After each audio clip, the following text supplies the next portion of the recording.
పరిశుద్ధుడు అయిన తండ్రి, మీకు వందనాలు దేవా, స్తుతులు చెల్లిస్తున్నాం తండ్రి. ఈ సాయంకాల సమయంలో నీ పాదాల దగ్గరికి రావడానికి, నీ వాక్యమును మేము ధ్యానించుకోవడానికి ప్రభా, మీరు మాకు ఇచ్చిన ఈ శ్రేష్టమైన సమయం కొరకే నిన్ను స్తుతిస్తున్నాను. నీ వాక్యం ఏం చెప్తుందో అది మా జీవితమై ఉన్నందుకే మీకు వందనాలు. మా చుట్టూ ఉన్న పరిస్థితులు, మనుషులు ఏం మాట్లాడుతున్నారో అది మేము కాదని, నీ వాక్యం ఏమై ఉన్నదో అది మాత్రమే మా జీవితం అని నిన్ను ఆరాధిస్తా ఉన్నాను ప్రభా.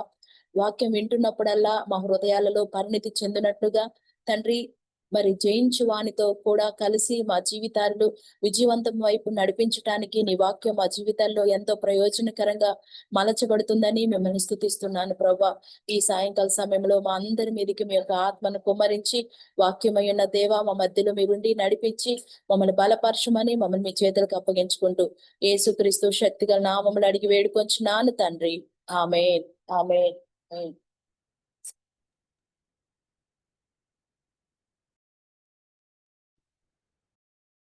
ఇక్కడ దేవుని యొక్క వాక్యాన్ని మనం ధ్యానం చేసుకుందాం. ప్రకటన గ్రంథం 2వ అధ్యాయము 19వ వాక్యం. ప్రకటన గ్రంథం 2వ అధ్యాయము 19వ వాక్యాన్ని మనం చదువుకుందాం.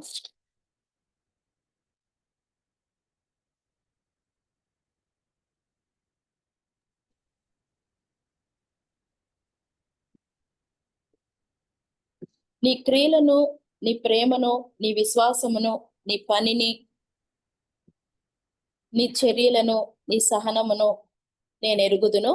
నీ మొదటి క్రియల కన్నా నీ కడపటి క్రియలు మరి ఎక్కువైనవని ఎరుగుదును. ఆయనను నీ మీద తప్పు ఒకటి నేను మోపవలసి ఉన్నది. ఏమనగా, తాను ప్రవక్తనని చెప్పుకొనుచున్న యెజెబెలను స్త్రీని నీ ఉండనిచ్చుచున్నావు.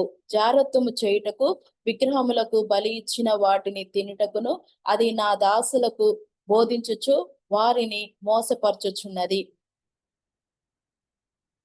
ఇక్కడ దేవుడు తుయతైర సంఘముతో చెప్తున్నటువంటి మాటనం ఈ యొక్క విషయాలన్నీ కూడా మనం చూస్తా ఉన్నాము. అయితే మన క్రియలు, మరి ప్రేమ, విశ్వాసము, దేవుని కొరకైనటువంటి సహవాసము, సహనము, మొదటి కంటే అధికమైనటువంటి ప్రార్థన, విశ్వాసం అన్నిటిలో బెటర్ గానే ఉన్నాము. కానీ అనేక సార్లు మరి మన జీవితాల్లో దేవునికి విరోధమైన వాటికి చోటు ఇవ్వడం వలన మనము దేవుని యొక్క మెప్పుకోలుకి బదులుగా దేవుని యొక్క కోపానికి గురవుతూ ఉంటాం. ప్రస్తుత కాల పరిస్థితుల్లో మనం చూసినట్లయితే అనేకమైనటువంటి భయంకరమైనటువంటి ఇక్కడ డేంజరస్ విషయం మనం ఏం అర్థం చేసుకోవాలంటే, ఈ యొక్క జెజబేల్ అనేటువంటి స్పిరిట్, ఈ రోజు మనము జెజబేల్ స్పిరిట్ ఎంత డేంజరో, మన జీవితాల్లో నుంచి ఆ జెజబేల్ స్పిరిట్ ని మరి దేవుడు తీసేయాలనుకుంటున్నాడు. ఒక దేవుని బిడ్డలుగా మన జీవితాల్లో జెజబెల్ స్పిరిట్ ఉండడం వల్ల అది ఎన్ని విధాలుగా ఆ ఆత్మ మన జీవితాలని, వ్యక్తిగత ప్రార్థనా జీవితాలని ఎలాగా డ్యామేజ్ చేస్తుంది, వాటిలోంచి మనం బయటపడేటువంటి విషయాలు ఏంటి అనే విషయాన్ని మనం ధ్యానం చేసుకోబోతున్నాం. ఇక్కడ చూస్తే ఆ స్పిరిట్ ఏం చేస్తా ఉందంటే, నా దాసులకు బోధించుచు, బయట సంఘానికి వెలుపల ఉన్నవారు అన్యులకి మాత్రమే కాదు కానీ దేవుడు దాసులు అని పిలువబడుతున్న దేవుని బిడ్డలను కూడా అది ఇన్ఫ్లుయెన్స్ చేస్తా ఉంది అని మనం అర్థం చేసుకోగలుగుతా ఉన్నాం. సో జెజబెల్కి సంబంధించినటువంటి కొంత విషయాలు మనం దేవుని వాక్యంలో నుంచి తీసుకున్నట్లయితే, ఆ జెజబెల్ అనే పేరుకి అర్థం ఏంటంటే యెహోవా ఎవరు, లేదా యెహోవా ఎవడు అనేటువంటి అర్థం అన్నమాట.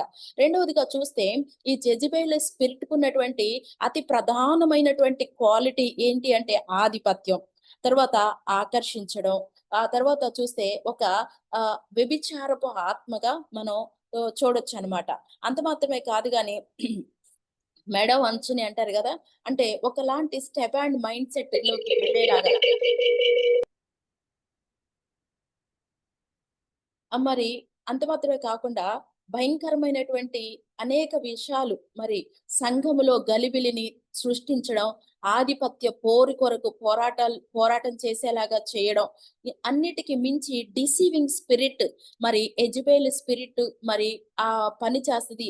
యెజబెల్ ఆత్మ ఏ విధంగా పనిచేస్తది అంటే డిసీవింగ్ స్పిరిట్. ఫర్ ఎగ్జాంపుల్ నాబోతు పొలమును మరి ఆహాబు రాజు ఇష్టపడినప్పుడు ఒక అబద్ధపు సాక్ష్యాన్ని చెప్పి ఆ పొలాన్ని స్వాధీనం చేసుకోవడానికి ఎలాగా డిసీవింగ్ స్పిరిట్ అటాక్ చేసిందో మనం అక్కడ చూడగలుగుతాం అన్నమాట. అంటే ఎంత స్వల్పంగా లేకపోతే ఎంత ఈజీగా మోసగించేటువంటి పరిస్థితిని కలిగి ఉంటది ఈ యొక్క యెజబెలు ఆత్మ. కాబట్టి ఈ ఆకర్షణలకి ఏజ్ లిమిటేషన్ లేదు. లేకపోతే నేను ఒక ప్రత్యేకించబడిన దేవుని బిడ్డని అనేటువంటి ఆ ఐడెంటిటీ మరి దాని విషయమైన కాన్షియస్ లేకుండా, నేను ఒక విలువైన వ్యక్తిని, ఒక రెస్పాన్సిబిలిటీ వ్యక్తిని, నేనిలా ఉండకూడదు అనేటువంటి ఆ యొక్క దేవుని ఆత్మ మన లోపల పని చేయకుండా చూడండి తుయితెర సంఘముతో దేవుడేం చెప్తున్నాడంటే, ఆయన దాసులను కూడా ఈ యెజబెల్ ఆత్మ ఇన్‌ఫ్లూయెన్స్ చేస్తుంది అని మనం చదువుకున్నాం. కాబట్టి మనము దేవుని రక్తములో కడగబడి, ప్రత్యేకించి, ప్రతిష్ఠించి, ఆయన మహిమ కొరకు బ్రతుకుతున్న మన జీవితాల్లో ఈ జెజబెల్ స్పిరిట్‌ని క్యాన్సెల్ చేయాలని పరిశుద్ధాత్మ దేవుడు కోరుకుంటా ఉన్నాడు. రాజుల మొదటి గ్రంథము 16వ అధ్యాయము 30వ వచనం నుంచి మనం కొన్ని విషయాలు చూడగలుగుతాం. యెజబెల్ యొక్క కొన్ని సంగతులను మనం ధ్యానం చేసుకోగలుగుతాం. రాజుల మొదటి గ్రంథము 16వ అధ్యాయము 30వ వచనం. ఒమ్రీ కుమారుడైన ఆహాబు తన పూర్వీకులందరినీ మించినంతగా యెహోవా దృష్టికి చెడుతనము చేసెను. నేబాతు కుమారుడైన యరొబాము జరిగించిన పాపక్రియలను అనుసరించి అతడు నడుచుకొనుట స్వల్ప సంగతని అనుకొని అతడు సీదోనీయులకు రాజైన ఎత్బయలు కుమార్తె అయిన యెజబెలుని వివాహము చేసుకొని బయలు దేవతను పూజించుచు వానికి మ్రొక్కి ఉండెను. షోమ్రోన్‌లో తాను బయలు కట్టించిన మందిరమందు బయలునకు ఒక బలిపీఠమును కట్టించెను. మరియు ఆహాబు దేవతా స్తంభం ఒకటి నిలిపెను. ఈ ప్రకారముగా ఆహాబు తన పూర్వీకులైన ఇజ్రాయెల్ రాజులందరికంటే ఎక్కువగా పాపము చేసి ఇజ్రాయేలు దేవుడైన యెహోవాకి కోపం పుట్టించెను. మనము మోషే గారికి మనం దేవుని యొక్క వాక్యాన్ని చదువుతా ఉన్నప్పుడు ద్వితీయోపదేశ కాండంలో చాలా క్లియర్ గా దేవుడు ఒక హెచ్చరిక చేస్తాడు.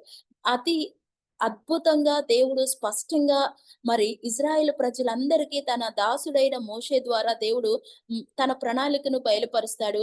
ముఖ్యముగా 2 విషయాలలో దేవుని ప్రజలు చాలా జాగ్రత్తగా ఉండాలి. ఒకటి విగ్రహారాధన చేయకూడదు. రెండవది వ్యభిచారం చేయకూడదు. అయితే అన్య స్త్రీలని వివాహం చేసుకోకూడదు అనేటువంటి విషయాన్ని కూడా విగ్రహారాధన చేయకూడదు అనే దానిలో నుంచి ఇంక్లూడ్ చూడొచ్చు మనం. అయితే అన్య స్త్రీలని వివాహం చేసుకోకూడదనే దేవుని రూల్‌ని దేవుడు ముందుగానే బయలుపరిచినప్పటికీ కూడా ఇక్కడ ఆహాబు రాజు ఏం చేస్తున్నాడంటే మరి ఒక అన్య స్త్రీని వివాహం చేసుకోవడానికి పూనుకున్నట్లుగా మనం చూస్తాము. ఇక్కడ సీదోనీయులకు రాజైనటువంటి ఎత్బయలు కుమార్తె సీదోను పట్టణం మనం మత్తయి సువార్తలో చూస్తాం కదా, దేవుడు మరి తన శిష్యులతో మాట్లాడుతూ ప్రవక్త స్వదేశంలో ఘనత నొందడు అనే సందర్భాన్ని గురించి మాట్లాడుతున్నప్పుడు అక్కడ ఒక విషయం అంటాడు. మీ మధ్యలో చేసినంత అద్భుతాలు తూరు సీదోను మధ్యలో చేస్తే వాళ్ళైన విశ్వాసంలోకి వస్తారేమో. అంటే సీదోను పట్టణము వెరీ డేంజరస్ ప్లేస్.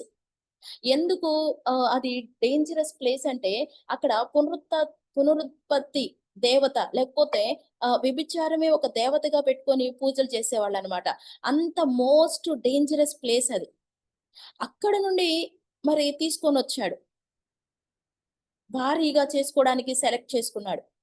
అంటే దేవుని బిడ్డగా దేవుని యొక్క రాజ్య నియమాలని అర్థం చేసుకున్నటువంటి ఒక వ్యక్తిగా ఉండి అన్ని స్త్రీ కూడా ఒక డేంజర్ ప్లేస్ లో నుంచి మరి తీసుకొని వచ్చినటువంటి విషయాన్ని మనం చూడగలుగుతాం అన్నమాట.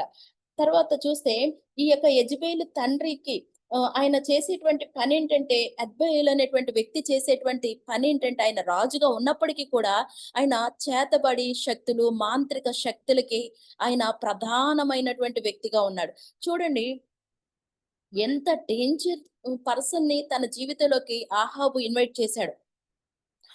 ఈ రోజుల్లో సంఘము మీద గూడా ఎక్కువగా ఎఫెక్ట్ అవుతున్నటువంటి అతి సమస్య లేకపోతే అనేకమైన సమస్యలకి ముఖ్యమైన సమస్య ఏంటంటే ఈ చీకటి శక్తులు, అంధకార శక్తులు, లేకపోతే ఏర్పరచబడిన కుటుంబాల్లో ఈవెన్ సేవకుల కుటుంబాల్లో కూడా ఏంటంటే ఈ యొక్క వ్యభిచారపు ఆత్మ, లేకపోతే ఈ స్టెబాన్ నేచరు, ఎదురు తిరిగేటువంటి ఈ మనస్తత్వాలు, డిసీవ్ చేసేటువంటివి, వీటన్నిటికి రూట్ కాజ్ ఏంటంటే యెజబెల్ స్పిరిట్. పరిశుద్ధాత్మ దేవుడు ఈ స్పిరిట్స్ ని మన లైఫ్ లో నుంచి తీసివేయాలని ఆయన ఇష్టపడతా ఉన్నాడు.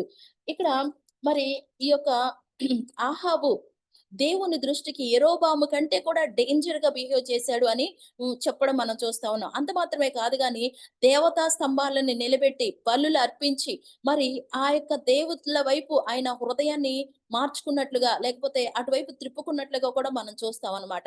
ఎందుకు యెజబెలుని తను కోరుకున్నాడు అని గాని మనం ఆలోచిస్తే, మరి వాళ్ళకి ముఖ్యమైనటువంటి దేవుడు ఎవరు అంటే బయలు దేవుడు.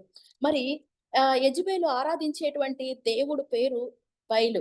బయలు దేవుడిని ఎందుకు వారు ఆరాధిస్తారు అంటే, అక్కడ వర్షాలు, ఎక్కడైతే బయలుదేవత వర్షాలకి ఒక అద్భుతమైనటువంటి దయను ఇచ్చి వర్షాలు పడడానికి కారణమని ఆ దినాల్లో ప్రజలు ఆ బయలు ప్రవక్తని ఆరాధించేవాళ్ళనమాట. సో, ఇప్పుడు ఆహాబు అనుకున్నాడు యెజబెలుని వివాహం చేసుకుంటే తన రాజ్యంలో, ఆ ఇజ్రాయెల్ రాజ్యములో పచ్చదనం ఉంటది.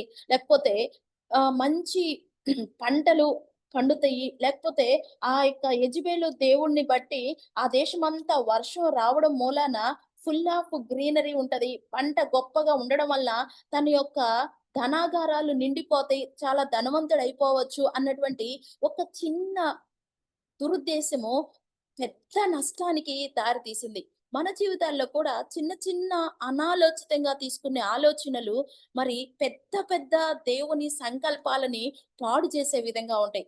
అదే కరెక్ట్‌గా ఇక్కడ మరి ఆహాబు జీవితంలో మనం చూడొచ్చు. తెలుసు ఆహాబుకి విగ్రహాలకు అర్పించిన వాళ్ళ విషయంలో జాగ్రత్తగా ఉండాలి అని.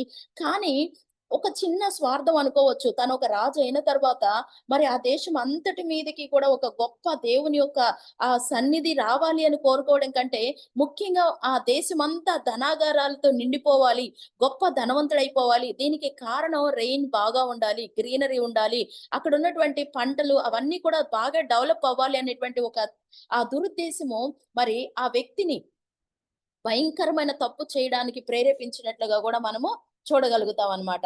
అయితే ఈ యొక్క యెజబెలుని తీసుకొనొచ్చి దేవుని యొక్క ప్రణాళికకి, లేకపోతే దేవుని యొక్క చిత్తానికి వ్యతిరేకంగా ఉండడం మూలాన చాలా దేవుని కోపాన్ని తెచ్చిన వాడిగా మనం చూస్తున్నాం. చూడండి, ఎప్పుడైతే సమస్య వస్తదో ప్రాబ్లమ్ కూడా పక్కనే ఉంటది. ఈ విషయాన్ని మనం ఎప్పుడు కూడా మర్చిపోకూడదు. మనకి సమస్యలొస్తే పరిష్కారం కూడా ఖచ్చితంగా దేవుడు ఇస్తాడు అని మనం అర్థం చేసుకోవాలి. ఒక ఆహాబు ఉంటే దేవుడు కొరకైన రోషం కలిగిన ఏలియాలు ఉంటారు. ఒక యెజబెలు ఉంటే దేవుడు కొరకై నిర్ణయించబడినటువంటి యెహూలు ఉంటారు. చూడండి, ఈ యొక్క యెజబెలు మరి అంత భయంకరమైనటువంటి డిసీవింగ్ స్పిరిట్ తోను, ఆకర్షించేటువంటి ఆత్మతోను, మరి వ్యభిచారపు ఆత్మతోను, భయంకరమైన స్టెబాన్ నేచర్‌తో తిరస్కరించే ఒక గుణము, ఎదురు తిరిగేటువంటి ఆ స్వభావాలన్నిట్లో కూడా నిజం చెప్పాలంటే సంఘాలలోకి మరి భయంకరమైనటువంటి ఆధిపత్య పోరు ఎన్నో జరగకూడనివన్నీ సంఘాల్లోకొచ్చేసినాయి. వీటన్నిటికి కారణం ఏంటంటే యెజబెలును ఉండనిచ్చడం అనేటువంటి ఒక కారణం. ఆ యెజబెలుని మరి అది దేవుడు మన కొరకు రాయించాడు. ఈ యొక్క యెజబెలు స్పిరిట్ యొక్క క్వాలిటీస్ ఏంటో అని అర్థం చేసుకొని, దేవుని వాక్యానికి హృదయాలను అప్పగించుకోకుండా, ఆ అపవాదికి మన యొక్క హృదయంలో చోటు ఉండడం మూలాన లోకంలో ఉన్న వాళ్ళకంటే కూడా ఘోరమైనటువంటి పరిస్థితులు. అందుకే నా దాసులను అని చెప్తా ఉన్నాడు దేవుడు. ఆయన బిడ్డలుగా పిలువబడుతున్న వారు దీని బారిన పడి ఎంతో డిస్టర్బ్ అవుతున్న విషయాలు కూడా మనం చూడొచ్చనమాట. తర్వాత యెజబెలుకున్నటువంటి అతి భయంకరమైన క్వాలిటీస్ ఏంటంటే, దేవుని భయం అనేది లేకపోవడం. మరి మనం ఆలోచిస్తే యేసేపు సూర్య దేవత కుమార్తె అని పిలువబడుతున్న ఆసెనతుని వివాహం చేసుకున్నట్లుగా ఆదికాండంలో మనం చూస్తాం. అంటే ఆ యొక్క ఫరో కుమార్తె సూర్య దేవతలకి నమస్కరించేటువంటి ఆ ఫ్యామిలీలో నుంచి వచ్చినప్పటికి కూడా మరి ఏసేపు ఫలించేడి కొమ్మకి అంటుకట్టబడిన రెమ్మలాగా తను కంప్లీట్‌గా మళ్ళెన్నడూ కూడా తన విగ్రహారాధన లేకపోతే ఆ పాత స్థితిలోకి తను వెళ్ళినట్లుగా మనం చూడము. ఆమె యేసేపుతో చక్కగా కలిసి తన ఆత్మీయ జీవిత ప్రయాణాన్ని కొనసాగించినట్లుగా. మరి రూతు జీవితాన్ని కూడా చూస్తే మోయాబురాలైనప్పటికీ కూడా ఆమె బోయాజుతో వివాహం అయినప్పుడు ఆమె స్థితంతా కూడా మరి ఈ బెత్లెహేముకు వచ్చినప్పుడే తన పాత స్థితిని విడిచిపెట్టింది. అక్కడ అన్యురాలుగా ఉండడం కాన్సెప్ట్ తప్పు అని నేను అనట్లేదు కానీ, దేవుని ప్రజలతో అంటుకట్టబడవలసి వచ్చినప్పుడు ఆ పాత వాటిని విడిచిపెట్టకుండా ఈమె ఏం చేసిందంటే వివాహం అయిన తరువాత ఇజ్రాయెల్ దేశంలోనికి వచ్చేటప్పుడు ఆ బయలు దేవతలను కూడా తీసుకొచ్చేసింది. తీసుకొచ్చిందే తప్పు అయితే వాటికి పెద్ద గుడులు కట్టిచ్చేసి దేవతా స్తంభాలను నిలువబెట్టేసింది. అంత మాత్రమే కాకుండా వాటిని ఆరాధించడానికి అక్కడ నుండి బయలు ప్రవక్తలను కూడా తీసుకొచ్చింది. అంటే ఎంత ప్లానో చూడండి. జస్ట్ లైక్ మనం ఏదైనా ఊరెళ్ళినప్పుడు మన బ్యాగ్‌లో మన వస్తువులతో పాటు మన బైబిల్ గూడా తీసుకెళ్ళినట్లుగా. కానీ బైబిల్‌ని తీసుకెళ్తాం గానీ, మనం వెళ్ళిన దేశాల్లో చర్చ్ కట్టలేం గదా! కానీ ఆ యెజబెల్ ఏంటి ఒక రాణి స్థానంలో ఉంది కాబట్టి ఆమె ఏం చేసిందంటే, ఆమె బయలు ప్రవక్తల కొరకైనటువంటి అనేక ఏర్పాట్లు చేయించేసింది. ఆలయాలు కట్టిచ్చేసింది. అషేరా బయలు ప్రవక్తని ఆమె లేవనెత్తుతూ, ఆ యొక్క బయలు ప్రవక్తలకి పూజలు చేస్తూ, దేవుని రాజ్యాన్ని, దేవుని ప్రవక్తల్ని నాశనం చేస్తా ఉంది. ఎప్పుడైతే యెజెబెల్ వచ్చిందో, ఇజ్రాయేల్ దేశంలో ప్రవక్తలందరిని చంపించేస్తా ఉంది. అంటే యెజెబెల్ స్పిరిట్ ఏంటంటే, దేవుని సేవకి, దేవుని సేవకులకు ఎగైనెస్ట్‌గా పనిచేస్తది. వాళ్ళని ప్రాణాలతో ఇప్పుడు మనం వింటున్నాం గదా! చాలా ప్రాంతాల్లో సేవకుల్ని చంపేస్తున్నారు. చాలా ప్రాంతాల్లో సేవకుల ఉనికి చాలా టఫ్‌గా ఉంది. దీని బిహైండ్ రీజన్ ఏంటంటే, యెజెబెల్ స్పిరిటు ప్రపంచం మీద తాండవిస్తుంది అని మనం అర్థం చేసుకోవాలి. ఇప్పుడు మనము ఒక ఏలియాల వలె, ఒక యెహూల వలె రోషం కలిగి ప్రవ్వా ఆ స్పిరిట్ మా ప్రాంతాల మీద దాడి చేయకుండా వాటి అటాక్‌ని ఆపేయండి అని ప్రార్ అంత మాత్రమే కాదు, దేవుని ఆత్మ నడిపింపులో నుంచి పరిశుద్ధాత్మ శక్తి ద్వారా మరి నెక్స్ట్ లెవెల్ అనాయింటింగ్ లోనికి ప్రతి ఒక్కరు నేను అంటాను ఒక ప్రవక్త ఆత్మలోనికి మనం షిఫ్ట్ అవ్వాలని దేవుడు కోరుకుంటా ఉన్నాడు. కళ్ళు మూసుకొని మీకు ఇలా జరగబోతుంది, అలా జరగబోతుందని ప్రాఫెసిస్ అని కాదు గాని, రాబోతున్న దేవుని మర్మాలను ప్రార్థన చేసే శక్తి. రాబోతున్న దేవుని ప్రమాదాలను ఆత్మలో పరిశుద్ధాత్మ దేవుడు మూలుగులతో ఉచ్చరింప శక్యము కాని ప్రార్థనతో మనల్ని నింపి రాబోతున్నటువంటి సంఘానికి ప్రమాదాలని మరి ఆత్మలోనే మన నోటి వెంట ప్రార్థన రూపంలో విడుదల అయ్యేటట్లుగా మన ఒక బాణాలుగా దేవుడు వాడుకోవాలని చూస్తా ఉన్నాడనమాట. సో, ఇక్కడ ఆ యొక్క జెజబెలేమో దేవుని ప్రవక్తలని, దేవుని సంఘాన్ని, దేవుని రాజ్యాన్ని పతనం చేస్తూ అషేరా దేవత, బయలు దేవతలని మరి పూజించడానికి చాలా ప్రోత్సహిస్తున్నట్టుగా మనం చూస్తా ఉన్నాం. మరలా చెప్తున్నాను, ఎక్కడైతే సమస్య ఉంటదో అక్కడ పరిష్కారం ఉంటది. ఈమె దేవుని సేవకుల్ని, ప్రవక్తల్ని చంపుతా ఉంటే, ఓబద్యా అని ఆ ఇంట్లోనే గృహ నిర్వాహకుడు మరి 50 మందిని ఒక్కొక్క గుహలో దాచి వారిని పోషిస్తున్నట్లుగా మనం చూస్తాం. Praise the Lord. Hallelujah! So, ఎంత ప్రమాదము తాండవిస్తున్నా కానీ, ప్రభువు శేషాన్ని తన కొరకు తప్పకుండా కాపాడుతూనే వస్తాడు అనే విషయాన్ని మనం అర్థం చేసుకోవాలి. అదే యెజెబెల్ ఇంట్లో పనిచేస్తా ఉన్నాడు. అదే యెజెబెల్ యొక్క గృహ నిర్వాహకుడుగా ఉన్నాడు. కానీ, గృహ నిర్వాహకుడుగా ఉండి తనకిచ్చిన బాధ్యతలో తనొక దేవుని భయం కలిగిన వ్యక్తిగా దేవుని మన ప్రార్థనలో వారిని పోషించాలి. మన ప్రార్థనలో వారిని దాచిపెట్టాలి. హైడింగ్ ప్లేస్ అంటాం గదా! దాగు చోటు వారికి మన ప్రార్థన ఒక కవర్‌గా ఒక మరి ఎక్కడెక్కడ సేవకులున్నారో, ఎక్కడెక్కడ సత్యము కొరకు పరుగులెత్తుతూ రోషం కలిగి దేవుని పరిచర్య చేస్తా ఉన్నారో, ఆ దేవుని రాజ్యము కొరకు నశించిపోకుండా అనేక మంది ప్రజల కొరకు రాత్రనక, పగలనక మిషనరీలేంటి, సేవకులేంటి, మరి ఎలాగ పరుగులెత్తుతా ఉన్నారు వారిని కొరకైనటువంటి సమయాన్ని కేటాయించి ప్రార్థించినటువంటి వారే దేవుడు ఏర్పరిచిన ఉపాధ్యాయులుగా మనం అర్థం చేసుకోవాలన్నమాట. దేవునికి మహిమ కలుగును గాక.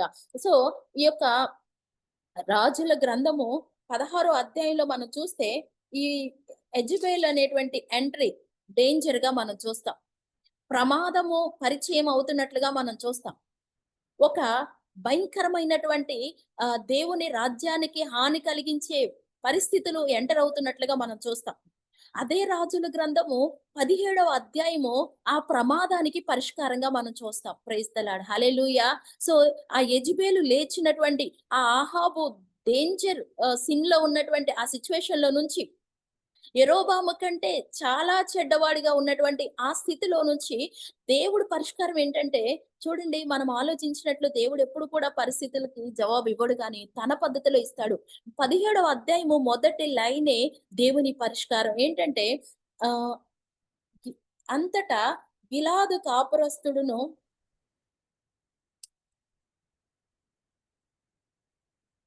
కాపురస్తుల సంబంధియును తిష్బీయుడైన ఏలియా ఆహాబునొద్దకు వచ్చి చూడండి, పరిష్కారం ఏంటంటే ఏలియా. ఈ అధ్యాయం అంతా మనకు తెలుసు. ఆహాబు ఆటలకి ఒక ఫుల్ స్టాపు ఏలియా. స్తోత్రం కలుగును గాక. అపవాది ఎన్ని విధాలుగా మరి కుటుంబ జీవితాలలో, క్రైస్తవుల జీవితాలలో ఐక్యతని పాడు చేసి, సంతోషాన్ని పాడు చేసి, కన్నీళ్లు తెప్పించేటువంటి ఆ భయంకరమైనటువంటి ఆహ్, స్పిరిట్‌కి పరిష్కారం ఏలియా ఆత్మ, ఏలియా అని మనం అర్థం చేసుకోవాలి. 17 అధ్యాయము మొదటి వచనములో దేవుడు పరిష్కారంగా ఏలియాని మరి పంపుతున్న విషయాన్ని మనం చూస్తామన్నమాట. దేవుడు చాలా అనంత జ్ఞానండి. ఏ వర్షాల కోసమైతే, ఏ పచ్చదనం కోసమైతే ఆహాబు యెజెబెలుని తీసుకొనొచ్చాడో, తన ప్రవక్త నోట శక్తివంతమైన మాట, జీవ మరణాలు నాలుక వశము అనే మాట ఒక పవర్‌ఫుల్ వెపన్‌గా ఏలియాలోమరికి పరిశుద్ధాత్మ దేవుడు తన శక్తిని నింపి ఒక మాట విడుదల చేస్తా ఉన్నాడు. ఆహాబుతో వర్షం పడదు. 3 సంవత్సరాల దాకా వర్షం పడదు. దాని బిహైండ్ రీజన్ ఏంటంటే, ఏ వర్షం కోసం అయితే యెజెబెలుని తీసుకొనొచ్చాడో, ఆ యెజెబెలు దేవత ఏ వర్షాన్నయితే దేశానికిచ్చి దేశం సస్యశ్యామలంగా అయ్యేలాగా చేస్తదనుకుంటున్నావో పిచ్చోడా! నీ భార్యలో గాని, నీ భార్య తెచ్చిన వర్షం వచ్చే శక్తి లేదు. సృష్టికర్త అయిన దేవుడు మాత్రమే శాసించాలి. ఈ దేశం మీదకి వర్షం రావాలంటే అని ప్రూవ్ చేయడానికి ఆ యొక్క ఆహాబు మనస్సునికి, మనోనేత్రాలకి గుడ్డితనం తొలగించడం కొరకు ఒక సవాలు విసురుతాడు ఏలియా. నిజంగానే ప్రవక్త చెప్పినట్లుగా ఆ దేశం మీద 3:30 సంవత్సరాలు వర్షం ఆగిపోయిన సందర్భం మనకు తెలుసు. దేవుడు ఏలియా మాటని ఎంత గౌరవించాడో మనం అర్థం చేసుకుంటాం. ఏలియా చెప్పినప్పుడు నిజంగానే ఆ ఏలియా చేత పలుకుబడిన మాట ఎలాగ నెరవేరి వర్షం పడకుండా అక్కడ ఆగిపోయిందో కూడా మనం అర్థం చేసుకుంటాం. తర్వాత మనం చూస్తే మరి దేవుడు ఏలియాకి మనకు తెలుసు కాబట్టి నేను కొంచెం బ్రీఫ్‌గా చెప్తున్నాను. ఏలియాకి ఏం చెప్తున్నాడు? వర్షం పడదు కాబట్టి కేరీతు వాగుకి వెళ్ళమని దేవుడు చెప్తా ఉన్నాడు. మరి ఆ దేశమంతా వర్షం లేదు. డ్రై సిట్యుయేషన్ వచ్చింది. ఒక్క నిమిషం.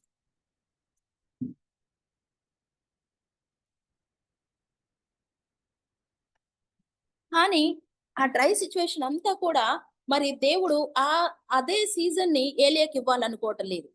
చూడండి, మన చుట్టూ ఉన్నటువంటి పరిస్థితులు మన కుటుంబాలను ఇన్‌ఫ్లూయెన్స్ చేయాలనేమి రూల్ లేదు. మన చుట్టూ ఉన్నటువంటి రాజ్య పరిస్థితులు కావచ్చు, సాంఘిక పరిస్థితులు కావచ్చు, లేకపోతే వ్యాధులు కావచ్చు, అవి మన ఇంట్లో దాకా రావాలని రూల్ ఏం లేదు.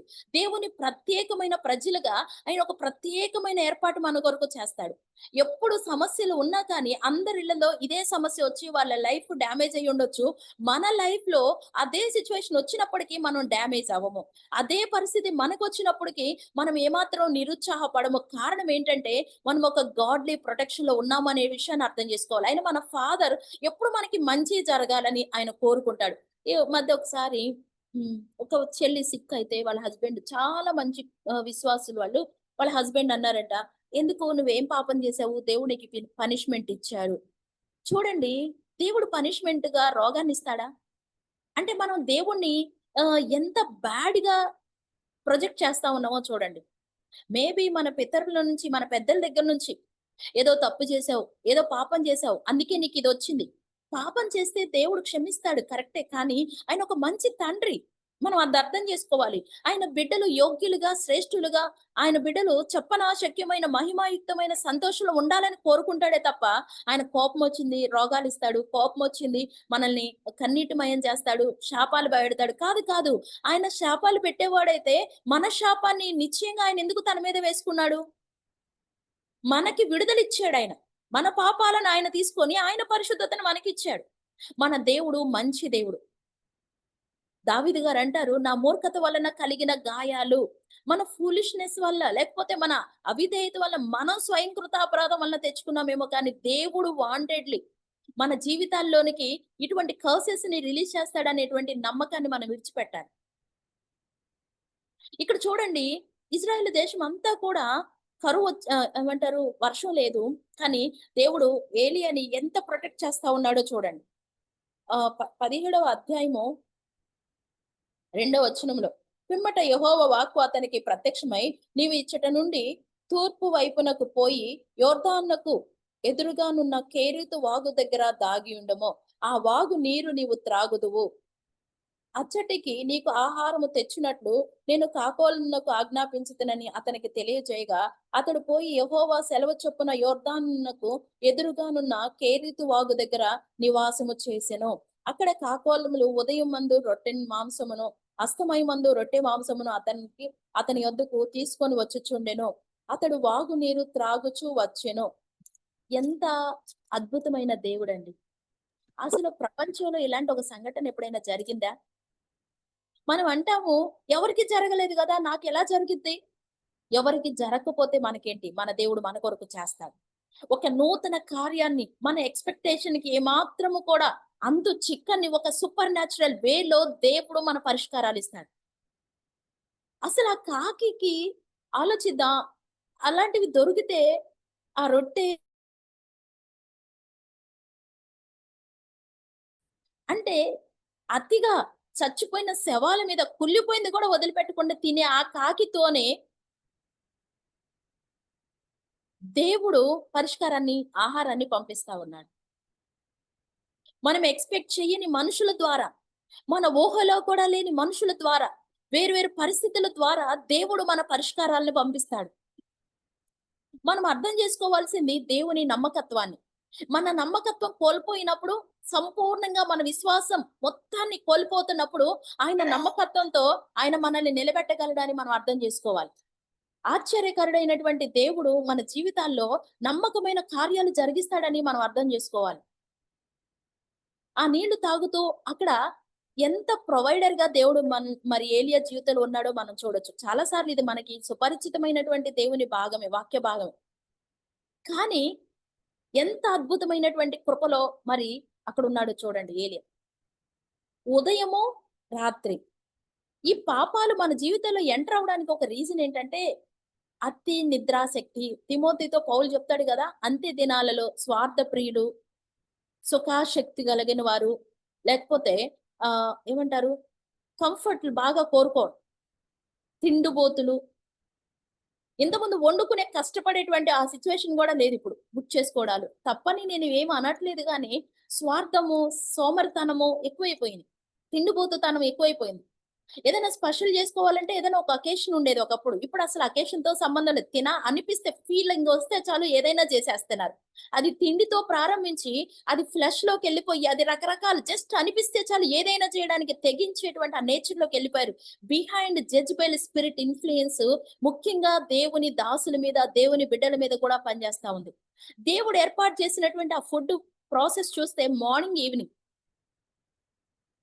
అంటే లిమిట్‌లో తన యొక్క ఆహార నియమాలను పెట్టుకొని, ఎక్కువ గంటల సేపు ఆ కేరీతు వాగులో ప్రార్థన చేస్తా ఉన్నాడు. మనం ఈ కేరీతిని దేనికి సాదృశ్యంగా చూడొచ్చంటే, దేవుడు కేరీతిలో ఏలియాని పెట్టింది ఎందుకు అంటే, అక్కడ దేవునితో తన విశ్వాసాన్ని వృద్ధిపరచుకోవడానికి, దేవుని సన్నిధిలో ఒక అద్భుతమైనటువంటి పరిష్కారంగా ఏలియాని దేవుడు టర్న్ చేస్తా ఉన్నాడు. ఆ దేశం మీదకి ఒక సమస్య వచ్చింది. అయితే ఆ యెజెబెల్ అనేటువంటి వ్యక్తి, లేకపోతే ఆ చేతబడి మాంత్రికుని యొక్క కుమార్తె, లేకపోతే బయలు ప్రవక్త, అషారోతు ప్రవక్త యొక్క ఆమె ఏం చేస్తా ఉంది? ఆ దేశం మొత్తం మొత్తాన్ని విగ్రహారాధనతో నింపిపోతా ఉంటే, అటువంటి స్పిరిట్ ని, ఆ డేంజరస్ స్పిరిట్ ని బ్రేక్ చేయడానికి దేవుడు ఏలియాని దాచి సిద్ధపరుస్తా ఉన్నాడు. గంటల సేపు ప్రార్థనలో ఏమనుకున్నా అంటే జిమ్ బాడీ అంట కదా, రెసిస్టెన్స్ కెపాసిటీ. చిన్న చిన్నోడు వెళ్లి కొడితే మన చేయి నొప్పి పుట్టిద్ది గానీ జిమ్ బాడీ వాళ్ళకి ఏం కాదు. సో ఆత్మలో లేకపోతే ప్రార్థనా గదిలో మరి ఏలియా అలాగా మారుతా ఉన్నాడనమాట. ఆ శక్తివంతమైన ప్రార్థన యోధుడుగా ఏ పరిస్థితినైనా, ఏ దురాత్మనైనా, ఎటువంటి శక్తులనైనా ఎదిరించే శక్తిని దేవుడు కేరీతు అనుభవంలో ఏలియాని ఉంచి నేర్పిస్తా ఉన్నాడు. మన జీవితాల్లో కూడా దేశంలో వచ్చినటువంటి ఎన్నో సమస్యలు, అసలు ఫోన్ ఓపెన్ చేస్తే ఎప్పుడూ లేదు. భార్యలు భర్తలను చంపుతా ఉన్నారు. పిల్లల్ని చంపుతా ఉన్నారు. పిల్లలు పేరెంట్స్‌ని చంపుతా ఉన్నారు. అసలు ఎన్నడూ వినని పాపమంతా ప్రపంచంలోకొచ్చేసింది. మనం చూసి ఏంటసలు ఫోను తీయాలంటేనే మన మనసుకి నొప్పిగా అనిపిస్తుంది. ఈ చూసి అయ్యో అని వదిలేయటం కాదు. ఈ స్పిరిట్స్‌ని అటాక్ చేసేటువంటి ఆ అనాయింటింగ్‌లోకి మనం మూవ్ అవ్వాలి. వీటి వెనుక ఇంతగా మరి ప్రజల హృదయాలను రేపుతున్నటువంటి ఆ జెజబెల్ స్పిరిట్‌ని దేవుడు క్యాన్సెల్ చేయాలని మనం దేశం కొరకు, రాష్ట్రాల కొరకు, పట్టణాల కొరకు ప్రార్థన చేయవలసిన బాధ్యత మన పైన ఉంది. మన ద్వారా దేవుడి కార్యాలు చేయాలి అంటే మనము 3 మార్గాల గుండా ప్రయాణం చేయాలి. ఒకటి కేరీతు అనుభవం. కేరీతు అనుభవం అంటే అది ఫెయిత్ సెంటర్ అని చెప్పొచ్చు. లేదా విశ్వాసములో మరి నిలిచి ఉండేటువంటి ఒక స్థలము. అక్కడ కేరీతులో కూడా వాగు ఎండిపోయినప్పుడు దేవుడు మరలా చెప్తున్న మాట ఏంటంటే, ఏడో వచనం చూస్తే, కొంతకాలమైన తరువాత దేశంలో వర్షము లేక ఆ నీరు ఎండిపోయెను. అంతట యెహోవా వాక్కు అతనికి ప్రత్యక్షమై ఇలాగ సెలవిచ్చెను. నీళ్లు ఎండిపోయినయి. నెక్స్ట్ మరి గుంట తీసి లేకపోతే ఆహ్, అబ్రాహాము భార్యగా ఉన్నటువంటి